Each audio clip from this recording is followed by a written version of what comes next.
చంద్రబాబు నాయుడు గారు జగన్మోహన్ రెడ్డి ప్రజలు రెచ్చగొట్టి రాజకీయం చేస్తున్నాడు. నిజంగా జగన్మోహన్ రెడ్డి రెచ్చగొడుతున్నాడు. ఎక్కడన్నా ఏ విషయంలో రెచ్చగొడతారో మాకైతే అర్థం కావట్లేదు. ప్రజల తరపున పోరాడతారు తప్ప ఆయన ప్రతిపక్ష నాయకుడిగా ప్రజల తరపున ఇప్పుడు పోరాడుతున్నాడు తప్ప ప్రజలు ఎక్కడ రెచ్చగొట్టి ప్రయత్నం ఎప్పుడు చేయలేదన్న. రెచ్చగొడితే జగన్మోహన్ రెడ్డి గారికి ఉన్న జనబలం చూసినట్లయితే రెచ్చగొడితే ఈ పక్కన ఎవరు కూడా కూటమి నాయకులు ఎవరు ఉండలేరు. మీరేం ప్రతిపక్ష నాయకుడు అంటున్నారు, కూటమి నాయకులు ప్రతిపక్షమే లేదు అసలు మాకు. 40% ఓటింగ్ వచ్చిందన్న ఆయనకి. సీట్లో కాదు, 40% ఓటింగ్. 6% ఓట్లు వచ్చిన పవన్ కళ్యాణ్ గారికి 21 సీట్లు వచ్చినాయి.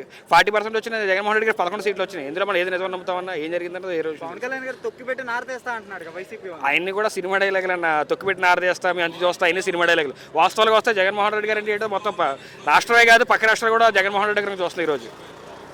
కానీ ఈ మధ్య వైఎస్ఆర్సీపీ వాళ్ళు కార్యకర్తల మీద, సోషల్ మీడియా మాట్లాడే వాళ్ళ మీద ఒక ప్రత్యేక నిఘా పెట్టి 200 మందితో ట్రాన్స్పోర్ట్ ఒక పోలీస్ వ్యవస్థను ఏర్పాటు చేశాడు పవన్ కళ్యాణ్. ఎందుకంటారు? ఖచ్చితంగా అన్న, ఎందుకంటే జగన్మోహన్ రెడ్డి గారు కోసం ఉన్న క్రేజ్ చూసి, లేదా జగన్మోహన్ రెడ్డి గారు ఉన్న ప్రజాదరణ చూసి ఏం మాట్లాడలేక ఇలాంటివి చూసి అణచివేయాలని చూస్తారు తప్ప ఇంకో కారణం ఇదేం కాదన్న. ఓకేనన్నా? కాబట్టి జగన్మోహన్ రెడ్డి గారు ఇప్పటికొచ్చి ఖచ్చితంగా 2029 మళ్ళీ సీఎం గెలుస్తారు.